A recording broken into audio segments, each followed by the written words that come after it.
Student, आज हम पढ़ेंगे वर्ग के कुछ फॉर्मूले, समचतुर्भुज और आयत से रिलेटेड फॉर्मूले पढ़ने जा रहे हैं।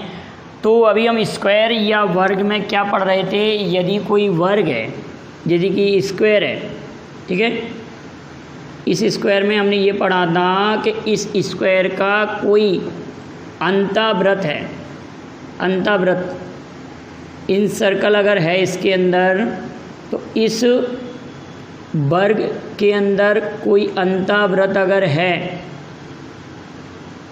जिसकी प्रत्येक भुजा अगर ए होती है, वर्ग की प्रत्येक भुजा ए है, तो अंतःवृत्त की त्रिज्या r इक्वल a/2, अंतःवृत्त की त्रिज्या r बराबर a/2।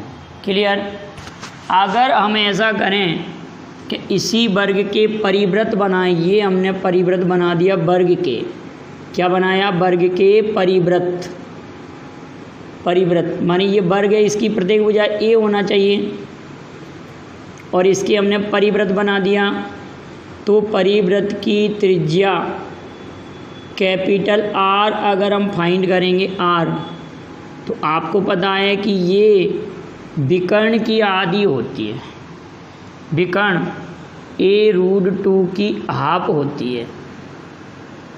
परिवृत्त की त्रिज्या विकर्ण की आधी होती है, तो r इक्वल टू a/√2। और हमेशा ध्यान रखना कि परिवृत्त की त्रिज्या अंतःवृत्त की त्रिज्या से बड़ी होती है, परिवृत्त की त्रिज्या अंतःवृत्त की त्रिज्या से बड़ी होती है। कहने का मतलब small r less than capital R होता है, ठीक है। और अंतःवृत्त और परिवृत्त की त्रिज्याओं का जो रेशो अगर हम फाइंड करेंगे वर्ग में, इन सर्कल और सरकम सर्कल की रेडियस का अगर रेशो फाइंड करने जाएं, तो यहाँ पर हम a/2 और यहाँ पर a/√2, a से ये कैंसिल आउट हो जाएगा हमारा। अगर हम इसको यहाँ लिखेंगे √2 और ये 2, ये √2 और ये 2 लिखा। अगर इसको हम ऐसे लिखें √2 इंटू √2, ये कैंसिल आउट हो गया 1/√2। तो अंतःवृत्त और परिवृत्त की त्रिज्याओं का अनुपात वर्ग में क्या हो जाएगा बेटा, याद रखेंगे कि वर्ग में अंतःवृत्त और परिवृत्त की त्रिज्याओं का अनुपात 1/√2 हो जाएगा, 1/√2 हो जाएगा। वहीं पर हमने इससे पहले समबाहु त्रिभुज पढ़ा था, इक्विलेटरल ट्राइंगल में क्या पढ़ा था, इक्विलेटरल ट्राइंगल में अंतःवृत्त, इक्विलेटरल ट्राइंगल में अंतःवृत्त और परिवृत्त की त्रिज्याओं का रेशो 1/2 पढ़ा था। इतनी बात क्लियर है, दोनों में आप लोगों को प्रॉब्लम तो नहीं होगी, बिल्कुल क्लियर है कि नहीं, आवाज़ बिल्कुल क्लियर आ रही। चलिए आगे बढ़ते हैं हम। 1/2 अंतःवृत्त परिवृत्त की त्रिज्याओं का अनुपात कितना होता है समबाहु त्रिभुज में, 1/2 और वर्ग में 1/√2। अब वर्ग में अंतःवृत्त और परिवृत्त के क्षेत्रफलों का अनुपात क्या होता है, वर्ग में अंतःवृत्त अनुपात परिवृत्त क्षेत्रफल, अगर ये पूछा जाएगा तो हम क्या करते हैं कि इन जो त्रिज्याओं का है उसको वर्ग कर देंगे, त्रिज्याओं का जो रेशो उसको हम वर्ग करेंगे तो 1/2 हो जाएगा। तो वर्ग में क्लियर है ये वाली बात। अब हम ये बात पढ़ने जा रहे हैं कि समकोण त्रिभुज के अंदर अगर हमने बड़े से बड़ा वर्ग बनाया, किसी समकोण त्रिभुज में अगर हमने बड़े से बड़ा वर्ग बनाया, तो उस वर्ग की भुजा क्या होती है, उसको ज़रा क्लियर करते हैं हम। अगर हमारे पास कोई राइट एंगल ट्राइंगल है और उसके अंदर हमने बड़े से बड़ा वर्ग बना दिया, जैसे कि हमारे पास समकोण त्रिभुज था, ये हमारे पास समकोण त्रिभुज है और हमने उसके अंदर ये बना दिया वर्ग, बड़े से बड़ा वर्ग बना दिया, इसके अंदर ये हमने वर्ग बना दिया, ये वर्ग बना समकोण त्रिभुज के अंदर, बड़े से बड़ा ये वर्ग बनाया। तो इस वर्ग की भुजा अगर हम फाइंड करना चाहते हैं, ये फॉर्मूले आप अच्छे से याद कर लें, बिल्कुल काम आएंगे आप लोगों के। तो ये जो वर्ग बनाया है हमने, तो ये समकोण त्रिभुज का ये परपेंडिकुलर है और ये समकोण त्रिभुज का बेस है और ये समकोण त्रिभुज का हाइपोटेनियस है। तो कितना से बड़ा जो वर्ग कटकर बाहर आएगा उसकी भुजा अगर फाइंड करना है हमको, उसकी अगर भुजा ए फाइंड करना चाह रहे हैं, side A equal to P into B और P प्लस बी। क्या फार्मूला है? Side A equal to P into B और P प्लस बी। इसको आप याद कर लीजिए। यहाँ तक की बात क्लियर है वर्ग में। अब वर्ग में एक बात और करते हैं। वर्ग में क्या है, एक और इम्पोर्टेंट बात क्या है कि यदि वर्ग के क्षेत्रफल के परिवर्तन की बात कहें, वर्ग के क्षेत्रफल के परिवर्तन की अगर बात कहते हैं, तो आप हमेशा याद रखना कि जो समबाहु त्रिभुज में क्षेत्रफल परिवर्तन पढ़ा था, समबाहु त्रिभुज में क्षेत्रफल परिवर्तन पढ़ा था ±2x x² अपॉन 100, ये फार्मूला लगेगा। एक तो क्षेत्रफल में परिवर्तन का ये फार्मूला रहेगा और एक क्षेत्रफल में परिवर्तन का n² -1 अपॉन n² -1 इंटू 100। जब भुजा को n टाइम किया जाएगा तो ये फार्मूला, और जब भुजा में परसेंटेज चेंज किया जाएगा तो ये फार्मूला। ठीक है ना बेटाओ, इतनी बात क्लियर है? यहाँ तक कोई प्रॉब्लम तो नहीं है? क्लियर है, आ रहा समझ में? तो ये हमने फार्मूला चेंज पढ़ा था कि वर्ग में क्या चेंज था, एरिया इन परसेंटेज चेंज कैसे पढ़ रहे थे, ये दोनों सूत्रों पर आधारित वर्ग में। अब एक बात और समझते हैं, वर्ग में बहुत सारी बातें हो जाएंगी, आप लोग ये मिक्स ना हो। अब इतना आप याद रखना कि मिक्स नहीं होना चाहिए फॉर्मूले एक दूसरे में, बिल्कुल अलग अलग आप याद करते चलिए। तो ये समबाहु त्रिभुज में भी काम आएगा, ये वर्ग में भी काम आएगा और ये वृत्त में भी काम आएगा।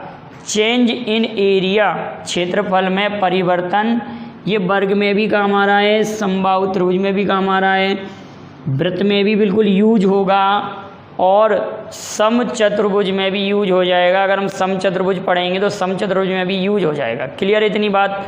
अब हम अगली बात कर रहे हैं, वर्ग के क्षेत्रफल में पुराना क्षेत्रफल और नए क्षेत्रफल में जो रेशो पूछते हैं, वर्ग के पुराने और नए क्षेत्रफल, नए और पुराने क्षेत्रफल में क्या रेशो होता है। तो रेशो आप ध्यान से समझेंगे कि अगर हम परसेंटेज चेंज कर रहे हैं तो 100 ± x का होल स्क्वायर अपॉन 100 इंटू 100। इसका मीन्स क्या है? अगर मैं आपसे ये कहता, एक थोड़ा सा एग्जांपल मैं दे रहा हूँ इस पर, मैं अगर ये कहता कि वर्ग की भुजा को 25% इंक्रीज कर रहे हैं, वर्ग की भुजा को 25% अगर हम बढ़ा रहे हैं, तो नए वर्ग के क्षेत्रफल और पुराने वर्ग के क्षेत्रफल में क्या अनुपात होगा। तो पुराने वर्ग का अगर भुजा को हम कह देते हैं 100, तो ये 100 का वर्ग हो जाएगा और नए वर्ग की भुजा कितनी हो जाएगी 125, 125 का वर्ग। तो कहने का मतलब अगर रेशो फाइंड करेंगे तो 125/100 का वर्ग भी कह सकते हैं हम इसको। कहने का मतलब 25 × 5 125, 25 × 100, तो 5/4, 5/4 का वर्ग मतलब 25:16। ऐसे हम कर सकते हैं इस सवाल को। तो वर्ग के पुराने क्षेत्रफल, नए क्षेत्रफल और पुराने क्षेत्रफल का रेशो तो ये होगा। लेकिन अगर अपोजिट पूछा जाएगा कि पुराने क्षेत्रफल और नए क्षेत्रफल में क्या अनुपात होगा, तो हम इसको उल्टा कर देंगे। इसको हम उल्टा कैसे कर देंगे, 100/100 ± x का होल स्क्वायर। यहाँ पर ये न्यू एरिया और ओल्ड एरिया का रेशो है ये, ठीक है, ये याद रखेंगे। और यहाँ पर ये ओल्ड एरिया और न्यू एरिया का रेशो है। और वर्ग की भुजा के लिए हमने फॉर्मूला पढ़ ही लिया। अगली भी इम्पोर्टेंट बात आती है कि किसी वर्ग तथा उस वर्ग के विकर्ण पर खींचे गए नए वर्ग के क्षेत्रफल में क्या अनुपात होगा। तो इसको तो हमेशा के लिए आप याद कर लें, चाहे भुजा कुछ भी दी हो। जैसे हमने ये वर्ग बनाया, ये वर्ग भी ले लिया हमने, ठीक है। स्क्वायर है ये हमारे पास, जिसकी प्रत्येक साइड हमने ए ले ली, एवरी साइड हमने ए ली। ये वर्ग था जिसकी प्रत्येक भुजा हम अगर ए सभी इक्वल हों, और हम ये कह दें कि इस पर एक डायगोनल हमने ऐसे खींच दिया, ये डायगोनल बना दिया हमने, ये विकर्ण हो गया, और प्रत्येक भुजा ए और ए, वर्ग की प्रत्येक भुजा ए। तो वर्ग का क्षेत्रफल ए स्क्वायर, वर्ग का क्षेत्रफल ए स्क्वायर। अब इसके विकर्ण पर बना, विकर्ण पर हमने एक वर्ग बनाया, विकर्ण पर डायगोनल पर एक वर्ग बना दिया हम ऐसे में। ये डायगोनल पर एक नया वर्ग हमने बनाया ये। तो आप ये कहेंगे कि सर इसमें तो कोई प्रॉब्लम ही नहीं है। ये जो डायगोनल पर जो वर्ग बनेगा, डायगोनल पर जो वर्ग हमारा बनेगा, उसकी प्रत्येक भुजा a√2 होगी। उसकी प्रत्येक भुजा कितना होगा? a√2। तो इस वर्ग की भुजा ए स्क्वायर थी, और डायगोनल पर जो वर्ग बना उसकी भुजा a√2। तो दोनों के क्षेत्रफलों का रेशो अगर फाइंड कर रहे हैं तो ए स्क्वायर इंटू 2, तो ए स्क्वायर से कैंसिल हो रहा है, 1:2, 1:2 हो जाएगा। कितना हो जाएगा? किसी वर्ग तथा उस वर्ग पर बने, वर्ग के विकर्ण पर बने नए वर्ग के क्षेत्रफल में अनुपात 1:2 होता है। इतनी बात क्लियर है, यहाँ तक कोई प्रॉब्लम नहीं होगी। अब अगली बात करते हैं हम, अगली इम्पोर्टेंट बात करते हैं। वर्ग क्लियर हुआ। अब वर्ग के बाद में हम आते हैं जरा समचतुर्भुज, जिसको हम इंग्लिश में रोम्बस कहते हैं। क्या कहते हैं? रोम्बस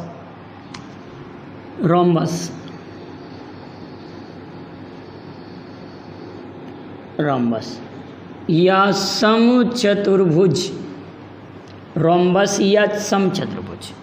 तो अगर मैं ये कहूँ कि ये तो हमारा था वर्ग, ये क्या था हमारे पास? स्क्वायर था, दिस इज स्क्वायर। अब इस स्क्वायर में क्या प्रॉपर्टी है कि एवरी एंगल इज 90 90 90 90 होता था यहाँ पर। और जो दोनों विकर्ण थे, ये दोनों डायगोनल इक्वल होते थे। Both diagonal are equal. इतनी बात याद रखेंगे कि हम अगर ये कहें कि वर्ग में दोनों विकर्ण बराबर थे, लेकिन अब हम बात करते हैं समचतुर्भुज की। तो समचतुर्भुज को अगर इसको मैं थोड़ा सा ही चेंज कर दूं, क्या कर दूं कि इसका प्रत्येक कोण 90 डिग्री का ना रहे और चारों भुजाएं हमारी बराबर हों, all four side are equal, चारों भुजाएं हमारी बराबर हों, all four side are equal, चारों भुजाएं हमारे पास ए और ए, और ये हमारे पास ये डायगोनल बने। हमारे पास दो डायगोनल है, एक डायगोनल हमने ये बना दिया, ये D1, और एक डायगोनल हमने ये बना दिया D2। एक डायगोनल हमने क्या बनाया? D1 और एक डायगोनल क्या बनाया? D2। यहाँ तक कोई प्रॉब्लम नहीं है। एक डायगोनल D1 है और एक डायगोनल D2 बनाया, और प्रत्येक भुजा समचतुर्भुज की ए। इसको कह दिया हमने ये D1 डायगोनल है और ये D2 डायगोनल है। तो एक बात करते हैं हम, पहले नंबर तो इसका पेरीमीटर, किसका? समचतुर्भुज का पेरीमीटर, परिमाप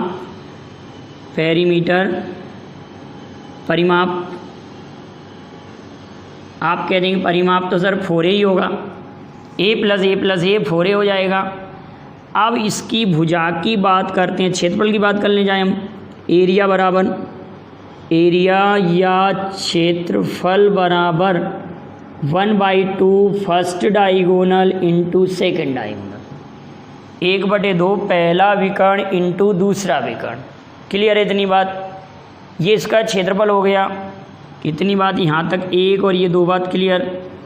लेकिन बेटा कभी कभी क्या होता है कि इसी समचतुर्भुज में विकर्ण का मान ना देते हुए वो क्या कर देते हैं, एक एंगल दे देते हैं। एक समचतुर्भुज में जो संलग्न भुजाएं हैं उनके बीच का कोण दे देंगे।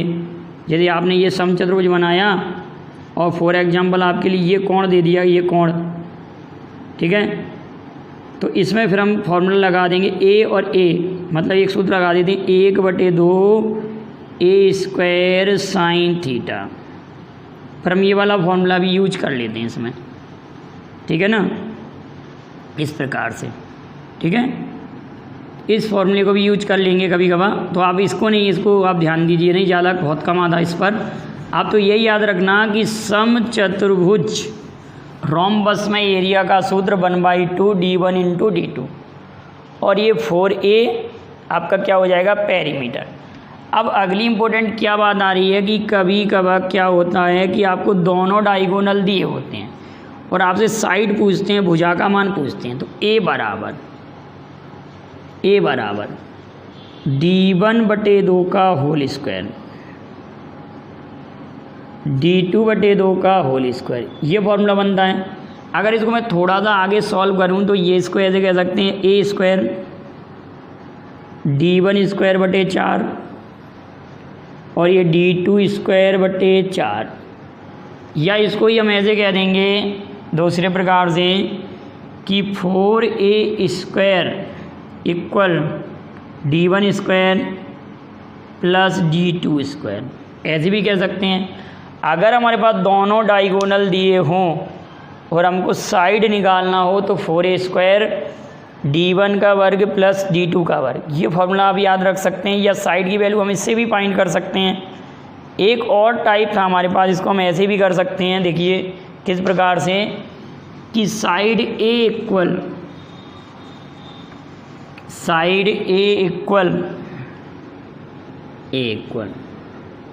1/2 रूट d1 का वर्ग d2 का वर्ग, इसको मैं ऐसे भी लिख सकते हैं, side a equal to 1/2 d1 का वर्ग प्लस d2 का वर्ग। जो आपको उचित लगे आप उस फॉर्मूले पे, ये वाला ज़्यादा उचित रहता है। लेकिन कभी कभार जब विकर्ण की वैल्यू, डायगोनल की वैल्यू बहुत बड़ी बड़ी होती हैं तो हमारा 2 का डिवाइड करना ईजी हो जाता है। ईजी किसका हो जाएगा, 2 का डिवाइड करना। जैसे मैंने आपसे कहा कि एक समचतुर्भुज की भुजाएं, समचतुर्भुज के विकर्ण 24 सेंटीमीटर और 10 सेंटीमीटर है। 24 सेंटीमीटर और 10 सेंटीमीटर है समचतुर्भुज के विकर्ण, 24 सेंटीमीटर और 10 सेंटीमीटर है। तो 24/2 का वर्ग धन 10/2 का वर्ग, 24/2 का वर्ग धन 10/2 का वर्ग। मैं क्या कह रहा हूँ कि समचतुर्भुज के दो विकर्ण 24/24 और 10 हैं, तो हम पर ये वाला फॉर्मूला अप्लाई नहीं करेंगे, पर हम इसका यूज करेंगे, ये ज़्यादा उचित रहेगा। हम 1/2 बाहर नहीं निकालेंगे बेटा, फिर हम ये फॉर्मूले का यूज करें। आप समझदार हैं कि इससे ये आधा हो जाएगा 12, इससे ये आधा हो जाएगा 5, 12 का वर्ग और 5 का वर्ग, तो 12 और 5 ये ट्रिपलेट होते हैं। 12 का वर्ग 144, 5 का वर्ग 25, 169 कहने का मतलब हमारे पास साइड आ जाएगी 13, भुजा कितनी आ जाएगी 13। क्लियर है कि नहीं। हमको जैसा सवाल दिखेगा हम उस टाइप से यूज कर लेंगे। लेकिन अगर हमारे पास साइड, मैंने आपसे कहा कि समचतुर्भुज के दो विकर्ण 3 सेंटीमीटर और 4 सेंटीमीटर, अगर मैंने ऐसे बोला, अगर मैंने कहा कि समचतुर्भुज का विकर्ण 3 सेंटीमीटर है एक, और एक विकर्ण है 4 सेंटीमीटर, एक 3 सेंटीमीटर विकर्ण बोला है और एक 4 सेंटीमीटर विकर्ण बोला है, तो आपसे कहा कि भुजा फाइंड कीजिए, तो हम इस फॉर्मूले को अप्लाई करेंगे। इससे हमको क्या सुविधा होगी कि हम 3 का वर्ग धन 4 का वर्ग, 3 का वर्ग 9 लिखेंगे, 4 का वर्ग 16, 25 आएगा, 25 का वर्ग 5, तो 5/2 मतलब 2.5 हमारा डायरेक्ट ही डायगोनल आ जाएगा। तो हमारे पास ये सुविधाजनक कार्य है कि जैसा सवाल होगा हम उस लेवल से उस सवाल को करेंगे सॉल्व। क्लियर है कि नहीं। अब ये समचतुर्भुज की बात हुई, समचतुर्भुज के विकर्णों की चर्चा हो गई, समचतुर्भुज भुजा की चर्चा हुई, रोम्बस में इतनी सब बातें क्लियर रखेंगे। अगर रोम्बस के एरिया में चेंज की बात आती है, समचतुर्भुज के एरिया में चेंज की बात आएगी, तो आप एक ही फॉर्मूला याद रखेंगे, +-x +-y X Y upon 100। ये हम फॉर्मूला याद रखते हैं, plus minus X plus minus Y plus minus X Y upon 100। Clear है। ये फॉर्मूले से हमको क्या सुविधा होगी, जैसे मैंने आपसे कहा कि एक विकर्ण को 20% बढ़ाया है, दूसरे को 30% बढ़ाया है, तो समचतुर्भुज के एरिया में क्या चेंज आएगा। तो आप तुरंत कह सकते हैं इस फॉर्मूले को अप्लाई करके कि sir plus minus X plus minus Y plus minus X Y upon 100, इस फॉर्मूले को अप्लाई कर सकते हैं। और अगर मैंने कहा एक विकर्ण को m टाइम किया गया, दूसरे विकर्ण को n टाइम किया गया है, तो एरिया में क्या चेंज होगा, m into n minus 1 into 100 इस टाइप से कर सकते हैं। और अगर मैंने कहा एक विकर्ण को m गुना किया गया, दूसरे विकर्ण को n गुना किया गया, तो क्षेत्रफल कितना गुना हो जाएगा, तो m इंटू n गुना हो जाएगा। जैसे मैंने आपसे कहा कि एक समचतुर्भुज के एक विकर्ण को दुगुना किया गया है, दूसरे विकर्ण को तिगुना किया गया है, एक विकर्ण को दुगुना और दूसरे विकर्ण को तिगुना किया गया है, तो समचतुर्भुज के क्षेत्रफल में क्या परिवर्तन आएगा, कितने % की वृद्धि होगी, तो 3 गुणे 2 ऋण 1, 3 गुणे 2 ऋण 1 तो 3 दूनी 6, 1 घटा तो 5, 500% की वृद्धि होगी। लेकिन अगर मैंने ये कहा कि समचतुर्भुज के एक विकर्ण को तिगुना और दूसरे विकर्ण को दुगुना किया गया है, तो समचतुर्भुज का क्षेत्रफल कितना गुना हो जाएगा, तो 3 गुणे 2 6 गुना हो जाएगा। क्लियर है। अगर मैंने आपसे कहा कि एक डायगोनल को 20% इंक्रीज किया गया है, सेकंड डायगोनल को 30% इंक्रीज किया गया है, तो एरिया में क्या परिवर्तन होगा, तो यहाँ हम कह देंगे 30 प्लस 20, 30 इंटू 20 अपॉन 100, एरिया में परसेंटेज चेंज, तो आप 56% कह देंगे। लेकिन बेटाओ अगर मैंने क्वेश्चन ऐसे कहा कि किसी समचतुर्भुज के एक डायगोनल को 33 1/3% इंक्रीज किया गया है, सेकंड डायगोनल को 12 1/2% इंक्रीज किया गया है, तो एरिया में क्या चेंज आएगा। और अब आप इस फॉर्मूले को यूज करेंगे तो काफ़ी टफ हो जाएगा। इसके लिए मैं जब डिटेल में क्वेश्चन कराऊंगा, जब उस सवाल को सॉल्व कराऊंगा, इस फॉर्मूले का यूज़ नहीं करेंगे ऐसे क्वेश्चन के लिए। जब हम परसेंटेज चेंज वाले क्वेश्चन करेंगे एरिया में, जब उन सवालों को हम करेंगे, समचतुर्भुज में ये बातें बिल्कुल क्लियर हुई। रोम्बस पर, अब रोम्बस पर हम एक बात और क्लियर करके चलते हैं, क्या है रोम्बस में। रोम्बस के साथ साथ हम थोड़ा वर्ग में 1-2 फॉर्मूले और रह गए थे, उनको भी क्लियर कराते हैं। तो आप दोनों का अंदर समझे वर्ग और रोम्बस में क्या चेंज होता है। वर्ग की चारों भुजाएं बराबर होती हैं, समचतुर्भुज की भी चारों भुजाएं बराबर होती हैं। वर्ग के दोनों डायगोनल 90 डिग्री पर कट करते हैं, तो समचतुर्भुज के डायगोनल भी 90 डिग्री पर कट करते हैं। ये तो समानता हुई। और रोम्बस में भी क्या होता है बेटाओ, रोम्बस में भी चारों भुजाएं बराबर, परिमाप 4 है, इसका भी परिमाप 4 है और वर्ग का परिमाप भी 4 है। लेकिन बेटाओ वर्ग में डायगोनल इक्वल होते हैं, रोम्बस में डायगोनल इक्वल नहीं होते। वर्ग का प्रत्येक कोण जो होता है वो 90-90 का होता है, इसका ये प्रत्येक कोण 90-90 का नहीं होगा, कुछ 90 से कम कुछ 90 से ज़्यादा हो सकते हैं। लेकिन इंटीरियर एंगल का सम 360 होगा, इतना तो आपको मालूम होगा। कोई भी चतुर्भुज है, कोई भी चतुर्भुज है, उसके इंटीरियर एंगल का सम 360 डिग्री होता है, क्योंकि हम फॉर्मूला जानते हैं सभी लोग कि n-2 180 डिग्री। चूँकि इसमें 4 भुजाएं हैं तो 4 ऋण 2 180 डिग्री। इस फॉर्मूले से हम इसका इंटीरियर एंगल का सम 360 डिग्री बोल देंगे। यहाँ तक भी कोई प्रॉब्लम नहीं है, ये भी क्लियर हुआ। अब एक बात और करते हैं हम वर्ग में, कि वर्ग के चारों तरफ, अब वर्ग की बात कर रहा हूँ मैं, रोम्बस की नहीं।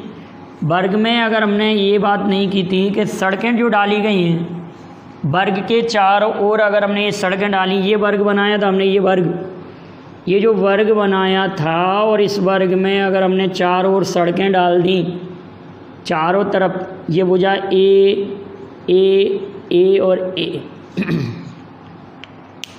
इसके चारों तरफ मैंने ऐसे सड़कें डाली W चौड़ाई की। कितने चौड़ाई की? W चौड़ाई की। इसके चारों तरफ एक सड़क ऐसे, यहाँ पर भी हमने चारों तरफ W चौड़ाई की सड़क डाल दी, दूसरी सड़क ऐसे और अगली सड़क ऐसे। और ये सड़क ऐसे बना दी। भर के चारों ओर डब्लू चौड़ाई की अगर मैंने सड़क बना दी, डब्लू डब्लू डब्लू चौड़ाई की अगर सड़क बना दी भर के चारों ओर, जिसकी सड़क की चौड़ाई है डब्ल्यू डब्ल्यू डब्ल्यू और डब्ल्यू, तो इन सड़कों का क्षेत्रफल अगर आप फाइंड करेंगे, सड़कों का क्षेत्रफल बाहर की तरफ जो सड़क डाली हमने वर्ग में, तो आप डायरेक्ट याद रख लेंगे 4W A प्लस W। क्या याद रखेंगे बेटाओ कि किसी वर्ग में अगर हमने बाहर की तरफ सड़क डाली है तो सड़क का क्षेत्रफल 4W ब्रैकेट में A प्लस W होता है। लेकिन इसी स्क्वायर में अगर हम अंदर की तरफ सड़क डालेंगे, जैसे ये हमने स्क्वायर बनाया बेटाओ, ये बना दिया एक स्क्वायर, ये स्क्वायर है, और इसके अंदर हमने सड़क डाल दी डब्लू चौड़ाई की, अंदर की तरफ सड़क, ये अंदर सड़क डाल दी ऐसे ऐसे। एक डब्लू चौड़ाई की सड़क हमने इधर भी डाल दी, एक डब्लू चौड़ाई की सड़क हमने इधर भी डाल दी, और एक डब्लू चौड़ाई, चारों तरफ समान चौड़ाई डब्लू की सड़क हमने डाल दी अंदर की तरफ, डब्लू चौड़ाई की सड़क अंदर की तरफ हमने डाली इस वर्ग में। तो इस सड़क का क्षेत्रफल क्या होगा? अगर वर्ग की भुजाएं स्मॉल ए है हमारे पास, ए, तो इस सड़क का क्षेत्रफल हमारे पास हो जाएगा 4W A माइनस W। क्या हो जाएगा? 4W A minus. अब आपके दिमाग में ये आया कि सर ये आया कहाँ से, ये दोनों फॉर्मूले बने कैसे? तो थोड़ा सा मैं इनको भी आपको समझा दे रहा हूँ 2 मिनट में। देखिए कैसे, अगर हम इस वर्ग की बात करते हैं, इस वर्ग का क्षेत्रफल A स्क्वायर हो रहा है, और जो बाहर वाले वर्ग की अगर भुजा की बात करते हैं,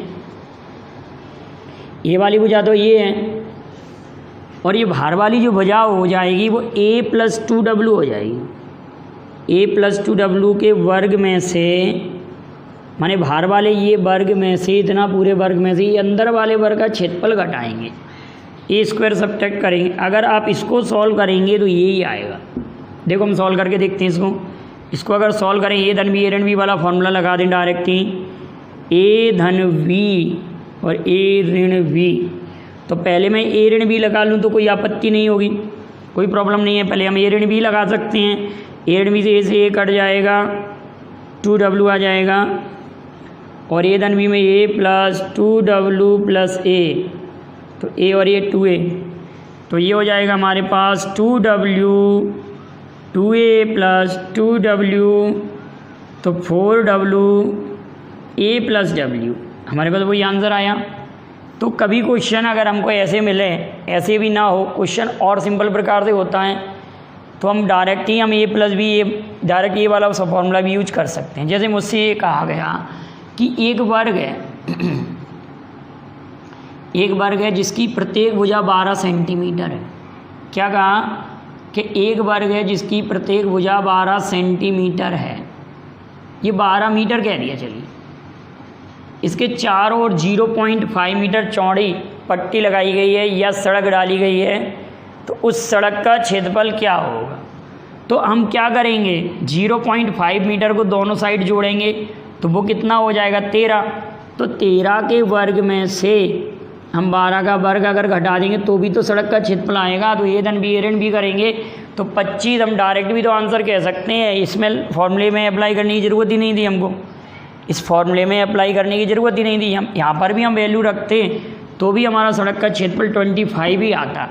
तो ये वर्ग के अंदर हमने सड़कों का क्षेत्रफल की बात की, ये अंदर की तरफ डाले गए वर्ग के क्षेत्रफल, सड़क का क्षेत्रफल था। क्या याद रखेंगे? 4W A plus W।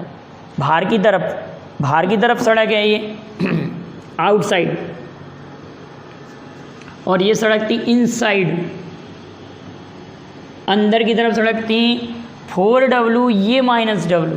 इतनी बात क्लियर है, यहाँ तक कोई प्रॉब्लम नहीं होगी। ये अंदर की तरफ सड़क है और ये बाहर की तरफ सड़क।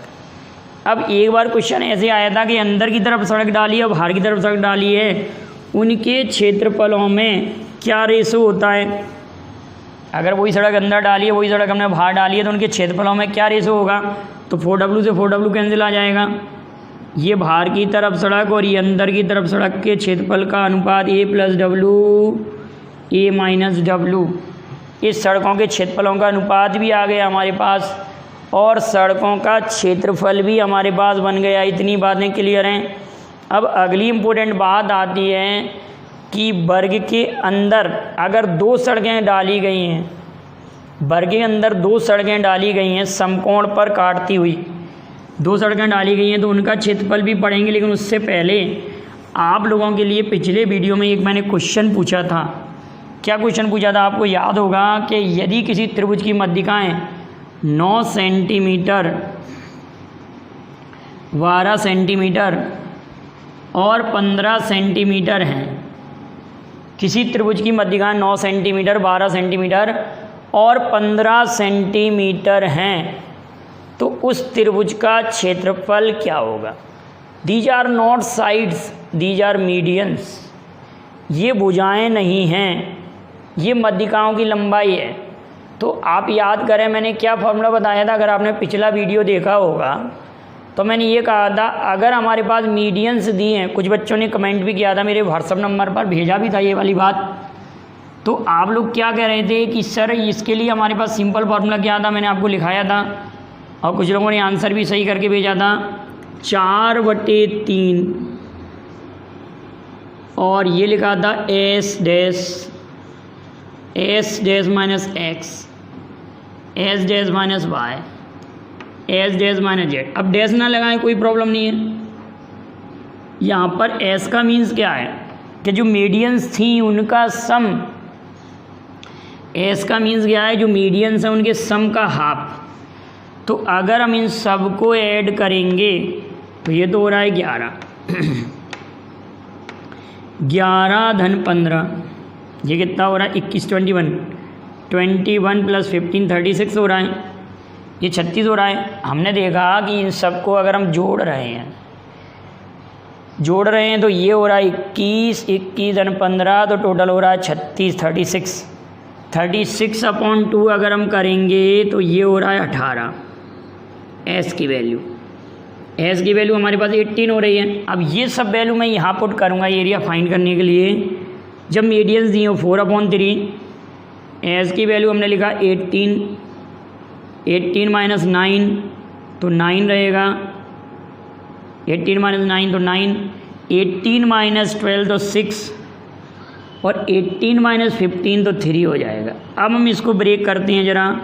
ये 4/3 लिखा, इसको 9 × 2 लिखा 9/2, इसको 9 ही लिखा देने दें, इसको 2 × 3 लिख दें और इसको भी 3 लिख दें। तो हमारा ये 3, ये 9 में से 9 और ये 2 बाहर, इसको हम ऐसे लिख देंगे 4/3 गुणित 9 गुणित 2 गुणित 3।